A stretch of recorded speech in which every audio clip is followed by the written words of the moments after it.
రుచులను taste చేయాలనుకునే ప్రతి ఒక్క ఫుడ్ లవర్కి ఈ రెసిపీ తప్పకుండా నచ్చి తీరుతుంది.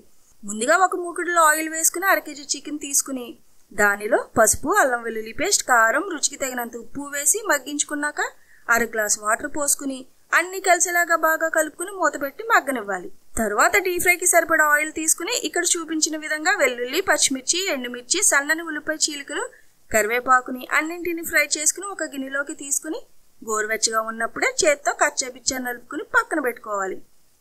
ఈలోపు ఉడికిపోయిన చికెన్ను బోన్స్ తీసేసి చిన్న చిన్న పీసెస్ గా చేసుకోవాలి. ఇదిగా నలుపుకున్న దీనిలో ఉల్లిపాయ ముక్కలు, కొత్తిమీర ఇంకా చిన్న చిన్న పీసెస్ గా చేసుకున్న చికెన్ ను వేసి నిమ్మకాయను పిండుకుని అన్నింటినీ బాగా కలుపుకుని రుచికి సరిపడా ఉప్పు సరిపోయిందో లేదో ఒకసారి చెక్ చేసుకుంటే చాలండి. అదిరిపోయే రుచితో ఈ చికెన్ తక్కువ రెడీ అయిపోయింది. వేడి వేడి అన్నంలోకి ఈ స్పెషల్ చికెన్ రెసిపీని వేసుకుని తింటే అదిరిపోతుందండి. మరింత వివరంగా ఈ రెసిపీని చూడాలనుకుంటే ఫుల్ వీడియో శౌర్యాస్ కిచెన్ లో ఉంది, ఒకసారి చూసేయండి. వీడియో నచ్చితే గనక లైక్ చేసి, షేర్ చేసి, సబ్స్క్రైబ్ చేసేయండి.